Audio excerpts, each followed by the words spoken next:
Let's get more with Dr. Stephen Nash from FIIG Securities. Dr. Nash, a warm welcome to you. You know, we can't cry over spilt milk, can we? We can bemoan it, we can lambast the decision, but it's done, at least for now. Move on, right?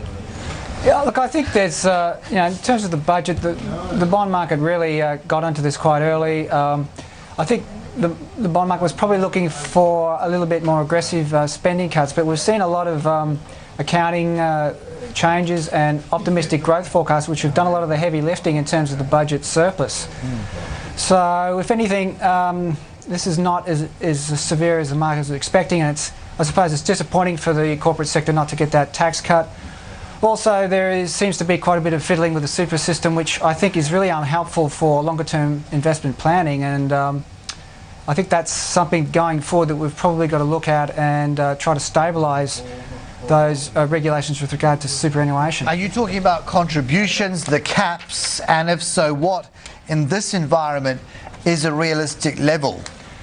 Look, I think it's interesting to see a larger contribution. I think that's good, but the question is, where do the assets go? What assets is everyone purchasing with these super funds? And as we know, we have a very equity-biased culture here. That's slowly changing. We're seeing interest in fixed income, direct fixed income quite a bit now, but it's still quite slow.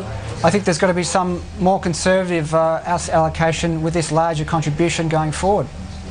And as such mandated, or as you say, the industry's actually been adapting in light of the increased volatility to that very same said mix altering?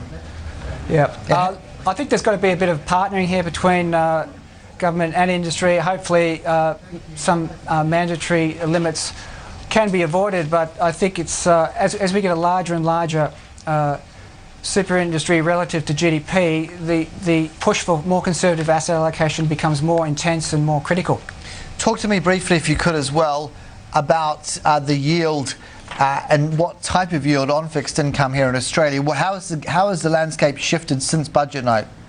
Look, as we went into the budget, we've had quite a dramatic fall in liquid government yields, but what's happened is there's been a bit of a gold rush, as they say, in those liquid securities, but there's been a lot of corporate bonds left out there that are still quite cheap, the 6 to 7% level, 5%, 4% real yields. So there's still a lot of rich pickings out there for investors to look at. I think, you can basically double your government return in corporate bonds. So still very attractive yields given the growth outlook, and that growth outlook I think has been lowered. I think everyone accepts that we're going to have lower growth. And if you look at the typical balanced portfolio in a low growth environment, as we've recently done, it doesn't perform that well. So shifting towards bonds is really a sensible idea right now. You don't believe they're overpriced at these levels, notwithstanding? Look, at these levels, in terms of government bonds, yes, a little bit expensive, but as I'm saying, there's value left in these corporates. Yeah, no, nice to get that distinction, Dr. Nash. As always, have a good one. We'll talk soon. Okay, appreciate thanks it. very much. Stephen Nash from